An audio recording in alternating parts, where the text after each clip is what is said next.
तो क्या होता है जब हमारे सपने हमारी असलियत से कहीं कहीं ज्यादा बड़े हो जाते हैं। एआर बार्टन की कहानी है गोइंग प्लेसेस, और ये हमें ठीक इसी सवाल के बीचों बीच ले जाती है। ये कहानी है टीनेज फैंटेसी की, सपनों की उस दुनिया की जो हम सब कभी ना कभी बनाते हैं।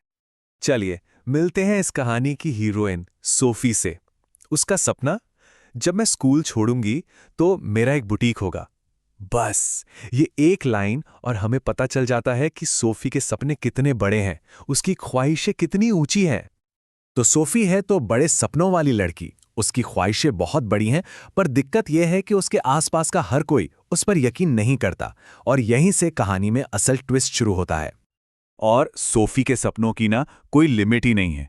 मतलब पहले वो कहती है कि एक बुटीक की मालकिन बनूंगी, फिर सोचती है नहीं मैनेजर बनूंगी, फिर उसे लगता है कि उसे फैशन आइकॉन मैरी कॉन्ट जैसा बनना है, या क्यों ना एक एक्ट्रेस ही बन जाऊं, या फिर एक फैशन डिजाइनर।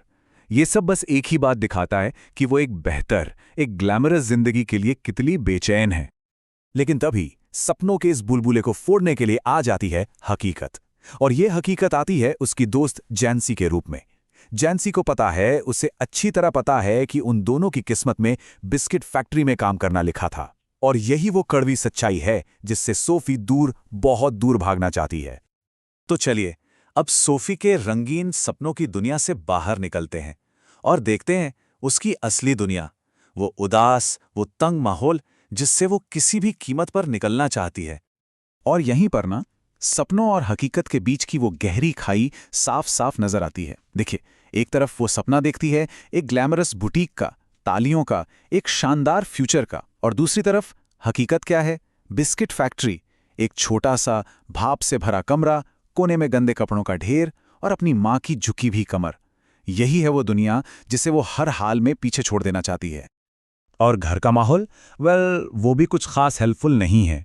उसके पिता तो उसकी बड़ी बड़ी बातों का मजाक ही उड़ा देते हैं।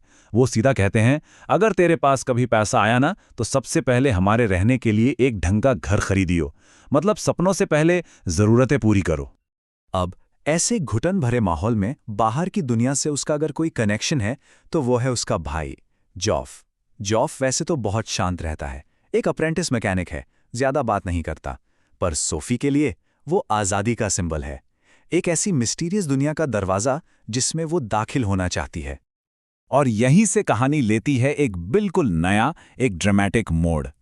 अब तक जो सोफी के सपने बिखरे हुए थे, वो सब अब एक इंसान के आसपास सिमटने लगते हैं, और वो इंसान है एक लोकल फुटबॉल हीरो, डैनी केसी। और फिर सोफी एक ऐसा दावा करती है जो सबको चौंका देता है।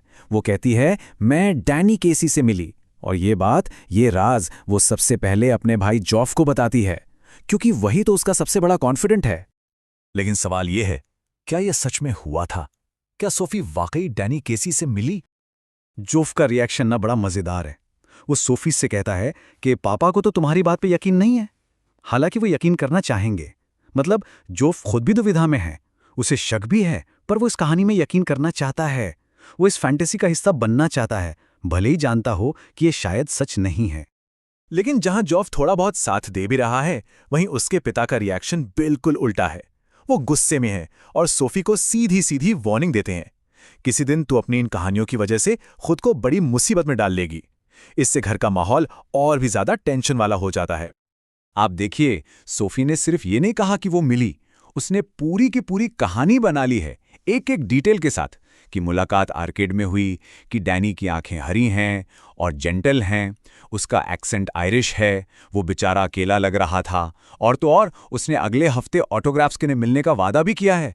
इससे पता चलता है कि उसकी कल्पना कितनी पावरफुल, कितनी असली हो चुकी है उसके लिए। और अब कहानी अपने क्लाइमैक्स पर पहुंचती है। सोफी की फैंटेसी का अब असली टेस्ट होने वाला है।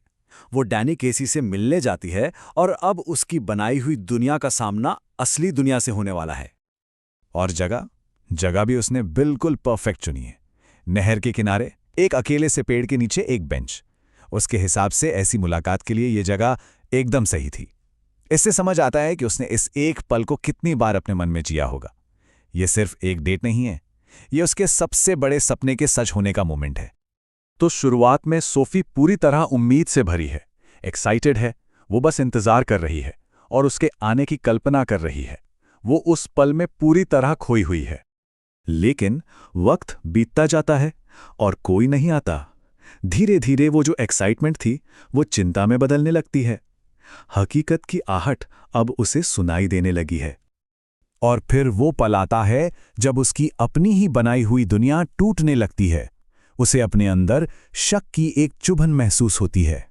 ये वो दर्दनाक पल है जब सपना हकीकत से टकराकर टूट रहा होता है। और आखिर में वो मान लेती है कि वो नहीं आएगा। और ये एहसास अपने साथ एक बहुत गहरी उदासी लाता है, एक ऐसा भारी बोझ जिसे अब उसे अकेले ही उठाना है। तो जब सपना टूट जाता है तब क्या होता है? कहानी का ये जो आखिरी हिस्सा है ये शायद सबसे ज़रूरी है, क्योंकि ये हमें बताता है कि सोफी की ये जो कल्पना की दुनिया है उसका असली मकसद क्या है। हैरानी की बात पता है क्या है कि डैनी तो नहीं आया, पर सोफी अपनी उस कल्पना को छोड़ती नहीं है, बल्कि वो अपनी उस मुलाकात की याद में वापस चली जाती है। मतलब हकीकत की चोट उसकी फैंटेसी को खत्म नहीं करती, उल्टा उसे अपनी ही बनाई हुई दुनिया में वापस धकेल देती है, उस दुनिया में जहां वो ज्यादा सेफ महसूस करती है। क्योंकि उसके मन में अब कल्पना ही सच है। वो अब भी उसकी शर्मीली मुस्कान, उसके दांतों के बीच के गैप को इमेजिन करती है। उससे उसकी मधुर आवाज याद आती है। वो शनिवार के मैच में उसके विनिंग गोल को बार बार अपने मन में देखती है। उसके लिए डैनी केसी अब भी वही है, एक जीनियस, एक हीरो, द ग्रेट डैनी केसी। और यहीं पर यह कहानी हमें एक बहुत गहरे सवाल के साथ छोड़ जाती है। क्या ऐसे बड़े बड़े अवास्तविक सपने देखना टीनेजर्स के लिए फायदेमंद है या नुकसानदेह? क्या सोफी की ये फैंटेसी की दुनिया सिर्फ हकीकत से भागने का एक तरीका है, या फिर इस कठोर दुनिया में सरवाइव करने का, इससे लड़ने का एक जरूरी टूल? शायद कभी कभी सपने हमें सिर्फ भागने में नहीं बल्कि जिंदा रहने में भी मदद करते हैं।